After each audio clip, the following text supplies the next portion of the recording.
Hello বন্ধুরা, good morning. তো এখন ঘড়িতে বাজে 10টার মতো। তো আজকে এসেছি কঙ্কালীতলা। তো আজকে একটা স্পেশাল দিন, তো তোমাদেরকে জানাবো। পুরো ব্লগটা দেখো, অবশ্যই জানতে পারবো আজকে কি দিন।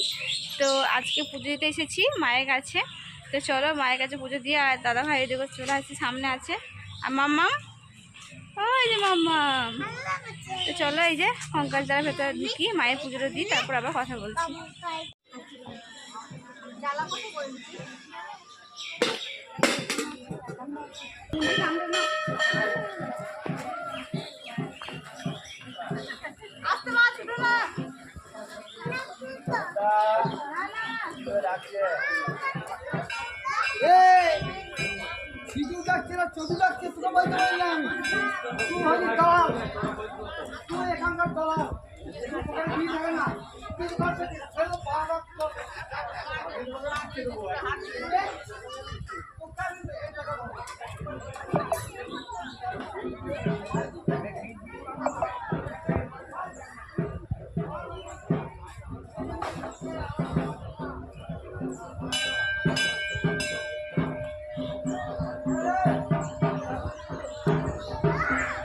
চেঞ্জ হয়ে গেছে।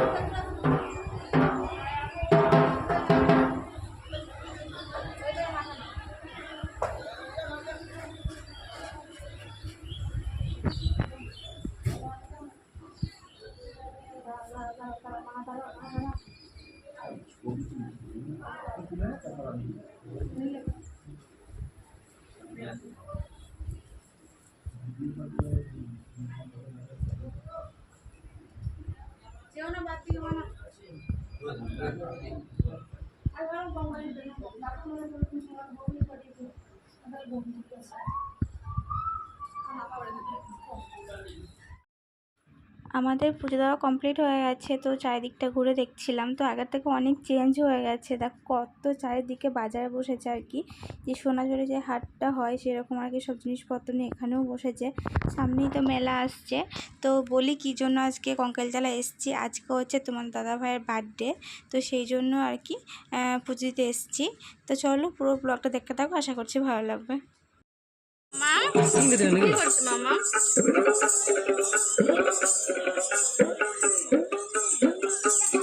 এখন আমরা পুজো দিয়ে বসে আছি। আমি এইমাত্র টিফিন খেয়ে এলাম, তো বাড়িতে খেয়ে আসিনি, পুজো দেবো বলে। ওখানে মায়ের ভোগ হচ্ছে, তো মায়ের ভোগ খাওয়ার জন্য টিকিট কেটেছে তোমার দাদা ভাই। তো একবার মায়ের ভোগ খেয়ে তারপরে যাবো বাড়ি।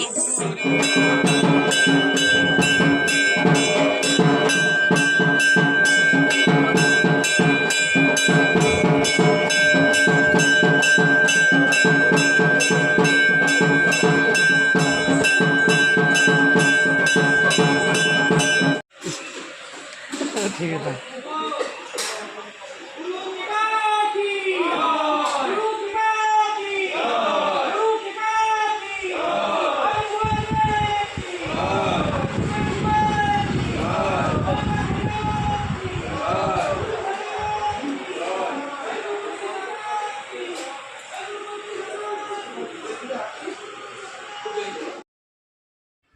এদিকে দেখো মায়ের ভোগ আর কি নিয়ে চলে আসার পরে আমরা বসে পড়েছি খেতে। তখন 12:30 এরকম বাজে। তো বাড়ি যেতে এখন দেরি হবে, এই জন্য ভাবলাম যখন টোকেন ফাঁকা আছে তো কেটে নাও। আর আমার ঠাকুরের প্রসাদ খেতে খুবই ভালো লাগে। আর এখানে প্রথমবার খাচ্ছি, রান্না খুব সুন্দর করেছিল। যে কোনো ঠাকুর মন্দিরের প্রসাদ ভালোই হয়। তো ডাল, পোলাও, দুরকম সবজি, টক, পায়েস করেছিল, যেমন আর কি মন্দিরে আর কি প্রসাদ হয় ঠাকুরের, তোমরা যারা জানো। তো এদিকে দেখো চলে এসেছি আমরা কেক নেওয়ার জন্য। তো ভাবলাম একবারই কেকটা নিয়ে চলে যাই, কারণ আর সময় পাবো না। আর এই বছর তোমার দাদাভাই বার্থডে পড়েছে 2 দিন, কালকে বাংলা ডেট আর আজকে ইংলিশ ডেট। তো কালকে ছুটি পাইনি। আর বুঝতেই পারছো বাঙালি মানে বাংলা ডেটটা বেশিরভাগ ধরা হয়, কিন্তু কালকে তো ছুটি পাইনি বলে আমি সেরকম কিছু করে রান্না করে দিতে পারিনি। আর এই মা করে দিয়েছিল রাত্রে, একটু পায়েস করে দিয়েছিল রাত্রেবেলায়, যেটা নিয়ম মাকে করতে হয়। তো ভাবলাম আজকে যখন ছুটিতে আছে তো চলো আজকে করি। আর আমার জায়ের মেয়েদিনকে বলেছি রাত্রে খাওয়ার জন্য, আমার ননদিনী ওরা সবাই মিলে আসবে। রাত্রে কেক কাটা হবে, খাওয়া দাওয়া হবে। তো এইদিকে দেখো আমি চলে এসেছি রান্নাঘরে, মেয়েটাকে ঘুম পাড়িয়ে দিয়েছি আগে, তারপরে এসেছি পায়েসটা প্রথমে করব, কারণ কালকে মা পায়েস করেছিল কিন্তু অল্প করতে বলেছিলাম, বেশি করলে না তখন নষ্ট হবে, কারণ আজকে তো আবার করতে হবে, কারণ ওদিনকে বলেছি খাবে 4-5 জন আছে বাইরে, তো ওরা খাবে, কারণ কালকে পায়েস দেওয়া যায় না, এই জন্য আজকে আর কি আমি করছি আবার পায়েসটা। আর এদিকে দেখো কথা বলতে বলতে রান্না অনেকটাই হয়ে গেছে। প্রথমে চানা মটর ওটা করে নিয়েছি, পনির দিয়ে করেছিলাম আর কি। আর এদিকে ফ্রায়েড রাইসটা করছি, পায়েসটা তো প্রথমেই হয়ে গেছে, ফ্রায়েড রাইসটা হয়েই এসছে, এবার নামাবো, তারপর লাস্টে চিকেনটা হবে, কারণ সবাই তো চিকেন খায় না, আমার শ্বশুর শাশুড়িও খায় না, তো এই জন্য আর কি সবার যারা কি চিকেন খাবে তাদের জন্য চিকেন করছি, আর যারা খাবে না এই জন্য তো পনির করেছি। তো সামান্য কিছু করেছি রান্না, সেরকম বেশি কিছু করিনি।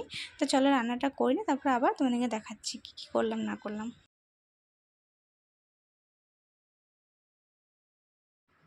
এদিকে দেখো চিকেনটা আর হয়েই এসছে, তো একটু জল দিলাম কারণ ভালোভাবে সেদ্ধ হয়ে যাবে আলুগুলো, তারপরে নামিয়ে নেবো। আর চলো কী কী রান্না করেছি সেটা তোমাদেরকে দেখাই। এদিকে দেখো করেছি ফ্রায়েড রাইস করেছি, তো দুটো গামলার মধ্যে রেখেছি, কারণ অল্প অল্প করে ভালো থাকবে, কারণ হাওয়া মানে চাপাচাপি হবে না এই জন্য। তো ফ্রায়েড রাইস করেছি, আর রসগোল্লা ছিল, আর কেক এনেছিলাম। তো তারপরে করেছি চানা মটর দিয়ে পনির, যারা নিরামিষ খাবে তাদের জন্য। আর করেছি চিকেনটা যারা তুমি খায় তাদেরকে দেবো। আর এদিকে করেছি পায়েস। তো এটাই হচ্ছে আজ রাত্রে খাওয়া দাওয়া, আমার তরফ থেকে দাদা ভাইকে অনেকেই দিয়েছি রান্না করে।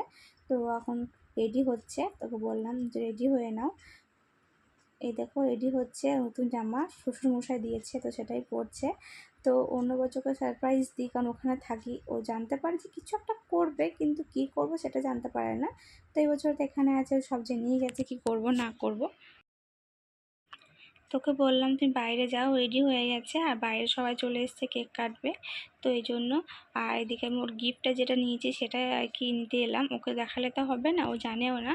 আর এখানে আমি কথা বলছিলাম, আমাকে পরে ভয়েসটা অ্যাড করতে হচ্ছে, কারণ বাইরে থেকে খুব আওয়াজ আসছে, এই জন্য ভাবলাম এটা আমি মানে বন্ধ করে দিই আর কি ভয়েসটা।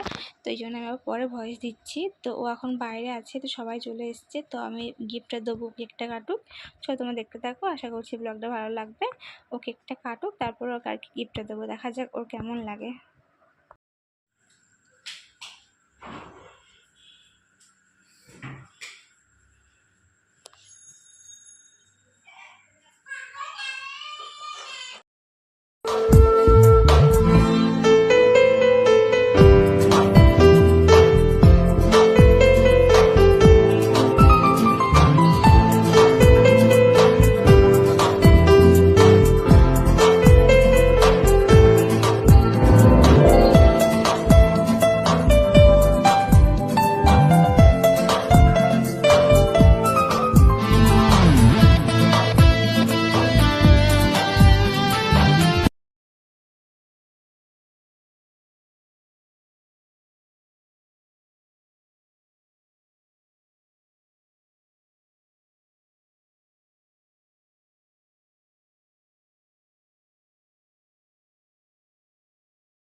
তো ওই দিয়ে কেক কাটা হয়ে গেলে তারপর দেখো আমি যে গিফটটা নিয়ে এসেছি সেটাই তোমার দাদাভাইকে দিচ্ছি পরিয়ে। তো দেখতেই পাচ্ছ কী নিয়েছি, একটার উপর আর কি ব্রেসলেট নিয়েছি ওর জন্য।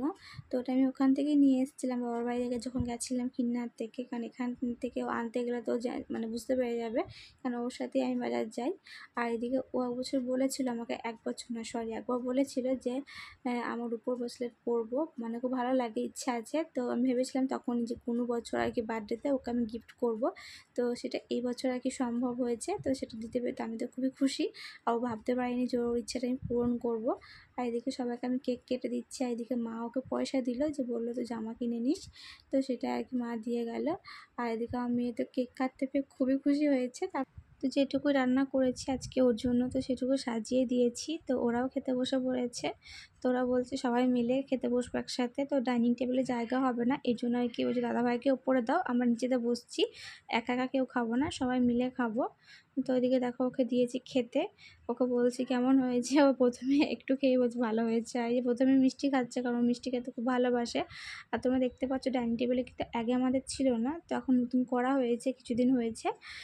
তো সেটা তোমাদের দেখিয়ে দিলাম, মানে বলে দিলাম, কারণ আগে তো কোনো ভিডিও করা হয়নি ব্লগ, তো তোমরা বার্থডে ব্লগে দেখে নিলে। আর আমার দাদা ভাইয়ের বার্থডে ব্লগ তোমাদের কেমন লাগলো অবশ্যই কমেন্ট করতে ভুলো না, ভালো লাগলে লাইক করো, শেয়ার করো। টাটা বন্ধুরা, গুড নাইট।